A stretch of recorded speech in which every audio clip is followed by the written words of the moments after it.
Good morning. Are you sitting comfortably? If so, then I will begin. And we are on to chapter 11. Chapter 10 yesterday was the spell begins to break. And if you remember, our four intrepid explorers, or three actually, because Edmund's with the witch, our three intrepid explorers, along with Mr. and Mrs. Beaver, they had a special visitor, and that was Father Christmas himself, who bought them some special presents which they can use in times of danger or when they get into difficulties. Can you remember what those presents were? What did Peter get? What did Susan get? And what did Lucy get? And indeed, what did the Beavers get? They got presents too, and they're often forgotten for receiving those, but equally important. So what did they get? We are now moving on to chapter 11. Aslan is nearer. Edmund, meanwhile, had been having a most disappointing time.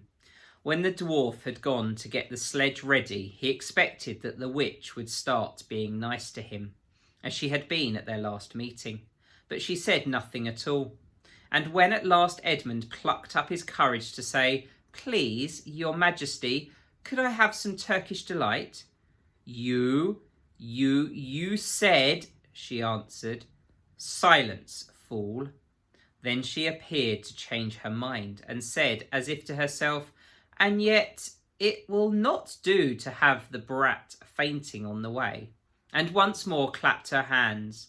Another dwarf appeared. "Bring the human creature food and drink," she said.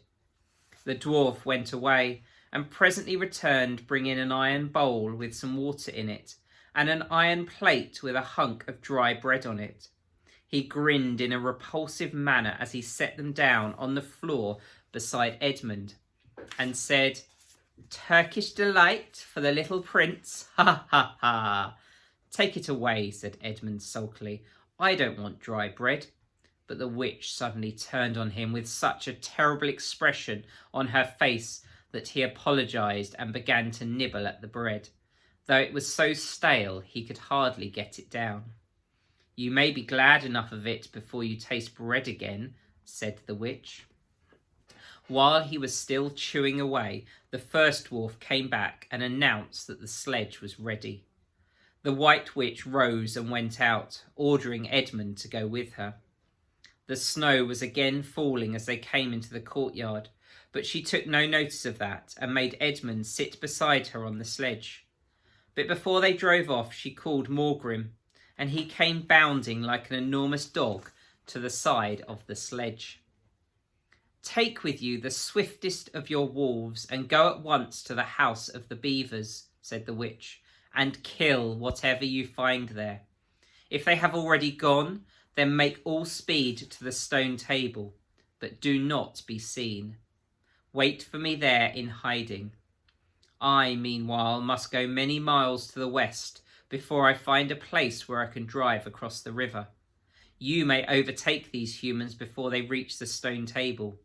You will know what to do if you find them." "I hear and obey, O Queen," growled the wolf, and immediately he shot away into the snow and darkness as quickly as a horse can gallop. In a few minutes he had called another wolf and was with him down on the dam sniffing at the beaver's house, but of course they found it empty. It would have been a dreadful thing for the beavers and the children if the night had remained fine, for the wolves would then have been able to follow their trail, and 10 to 1 would have overtaken them before they had got to the cave. But now that the snow had begun again, the scent was cold, and even the footprints were covered up. Meanwhile, the dwarf whipped up the reindeer, and the witch and Edmund drove out under the archway and on and away into the darkness and the cold. This was a terrible journey for Edmund, who had no coat. Before they had been going 1/4 of an hour, all the front of him was covered with snow. He soon stopped trying to shake it off, because as quickly as he did that, a lot gathered and he was so tired. Soon he was wet to the skin, and oh, how miserable he was.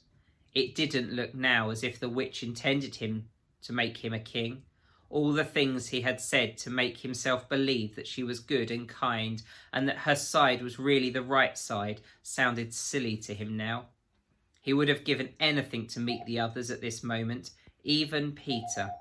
The only way to comfort himself now was to try to believe that the whole thing was a dream and that he might wake up at any moment. And as they went on, hour after hour, it did come to seem like a dream. This lasted longer than I could describe, even if I wrote pages and pages about it. But I will skip on to the time when the snow had stopped and the morning had come and they were racing along in daylight. And still they went on, with no sound but the everlasting swish of the snow and the creaking of the reindeer's harness. And then at last the witch said, "What have we here? Stop!" And they did. How Edmund hoped she was going to say something about breakfast, but she had stopped for quite a different reason. A little way off at the foot of the tree sat a merry party, a squirrel and his wife with their children, 2 satyrs and a dwarf and an old dog fox, all on stools round a table. Edmund couldn't quite see what they were eating, but it smelled lovely, and there seemed to be decorations of holly, and he wasn't at all sure that he didn't see something like a plum pudding. At the moment when the sledge stopped, the fox, who was obviously the oldest person present, had just risen to its feet, holding a glass in its right paw, as if it was going to say something. But when the whole party saw the sledge stopping and who was in it, all the gaiety went out of their faces. The father squirrel stopped eating with his fork halfway to his mouth, and one of the satyrs stopped with its fork actually in its mouth, and the baby squirrel squeaked with terror. "What is the meaning of this?" asked the queen. Nobody answered. "Speak, vermin," she said again, "or do you want my dwarf to find you a tongue with his whip? What is the meaning of all this gluttony, this waste, this self-indulgence? Where did you get all these things?" "Please, your majesty," said the fox, "we were given them. And if I might make so bold as to drink your majesty's very good health—" "Who gave them to you?" said the witch. Father Christmas," stammered the fox. "What?" roared the witch, springing from the sledge and taking a few strides nearer to the terrified animals. "He has not been here. He cannot have been here. How dare you? But no. Say you have been lying, and you shall even now be forgiven." At that moment, one of the young squirrels lost its head completely. He has, it squeaked, beating its little spoon on the table. Edmund saw the witch bite her lips, so that a drop of blood appeared on her white cheek. Then she raised her wand. "Oh, don't, please don't," shouted Edmund. But even while he was shouting, she had waved her wand, and instantly, where the merry party had been, there were only statues of creature, one with its stone fork fixed forever halfway to its stone mouth, seated round a stone table on which there were stone plates and a stone plum pudding. "As for you," said the witch, giving Edmund a stunning blow on the face as she remounted the sledge, "let that teach you to ask favours for spies and traitors. Drive on!" And Edmund, for the first time in this story, felt sorry for someone beside himself. It seemed so pitiful to think of those little stone figures sitting there all the silent days and all the dark nights, year after year, till the moss grew on them and at last even their faces crumbled away.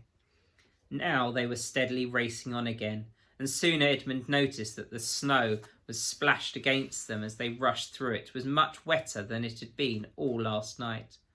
At the same time, he noticed that he was feeling much less cold. It was also becoming foggy. In fact, every minute it grew foggier and warmer, and the sledge was not running nearly as well as it had been running up till now.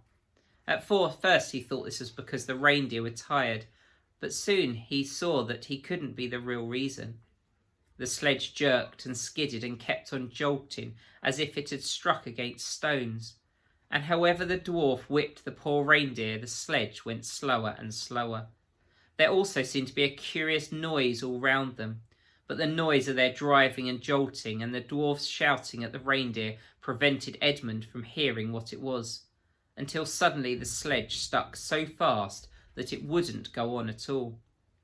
When that happened, there was a moment's silence, and in that silence Edmund could at last listen to the other noise properly, a strange, sweet, rustling, chattering noise, and yet not so strange, for he'd heard it before, if only he could remember where.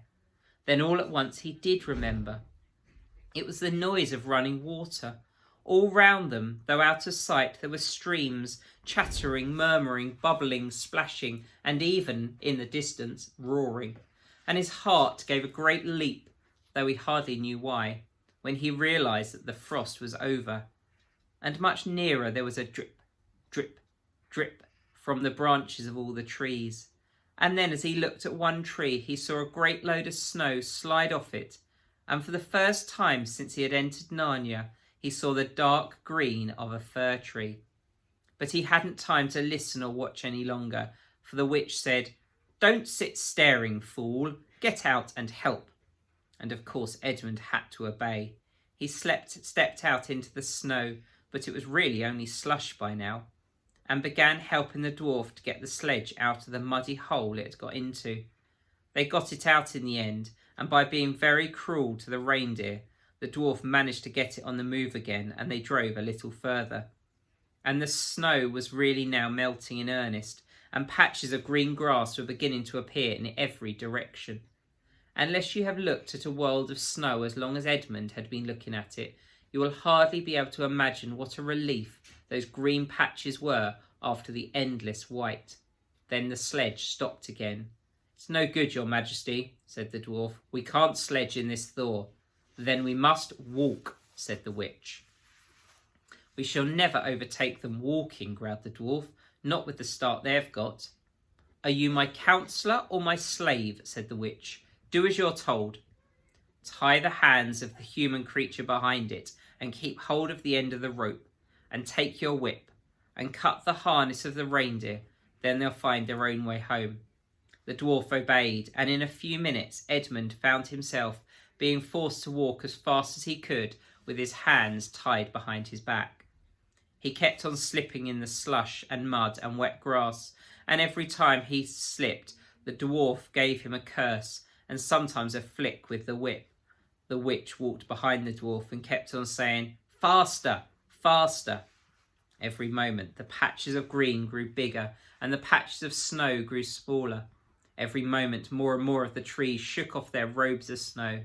Soon, wherever you looked, instead of white shapes you saw the dark green of firs or the black prickly branches of bare oaks and beeches and elms. Then the mist turned from white to gold, and presently cleared away altogether. Shafts of delicious sunlight struck down on the forest floor, and overhead you could see a blue sky between the treetops. Soon there were more wonderful things happening. Coming suddenly round a corner into a glade of silver birch trees, Edmund saw the ground covered in all directions with little yellow flowers. The noise of water grew louder. Presently they actually crossed a stream. Beyond it they found snowdrops growing. "Mind your own business," said the dwarf, when he saw that Edmund had turned his head to look at them, and he gave the rope a vicious jerk. But of course this didn't prevent Edmund from seeing. Only 5 minutes later he noted a dozen crocuses growing round the foot of an old tree, gold and purple and white. Then came a sound even more delicious than the sound of the water. Close beside the path they were following, a bird suddenly chirped from the branch of a tree. It was answered by the chuckle of another bird a little further off. And then, as if that had been a signal, there was chattering and chirruping in every direction, and then a moment of full song, and within 5 minutes the whole wood was ringing with birds' music, and wherever Edmund's eyes turned he saw birds alighting on branches, or sailing overhead, or chasing one another, or having their little quarrels, or tidying up their feathers with their beaks. "Faster, faster," said the witch. There was no trace of the fog now. The sky became bluer and bluer, and now there were white clouds hurrying across it from time to time. In the wide glades there were primroses.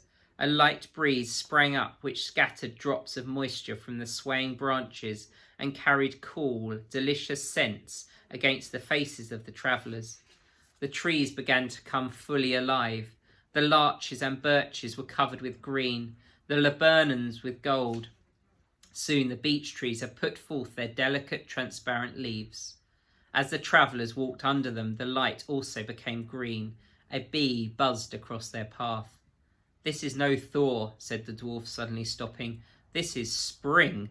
What are we to do? Your winter has been destroyed, I tell you. This is Aslan's doing." "If either of you mention that name again," said the witch, "he shall instantly be killed."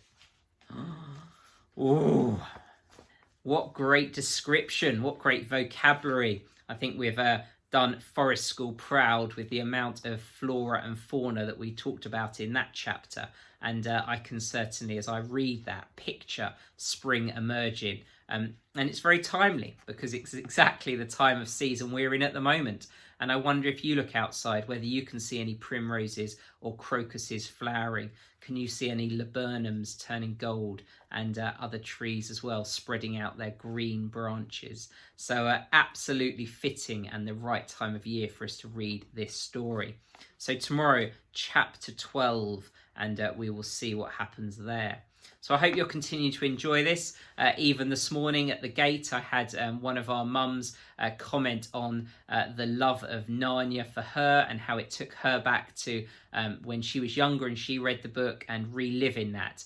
And that's what this is all about. It's about sharing the love of reading. And indeed, next week, we have our World Book Week, and we're celebrating that, and there'll be lots of things linked to reading that will be coming out to you from Mrs. Meager and her team that they've put together. So lots more for us to get on board with and get excited about.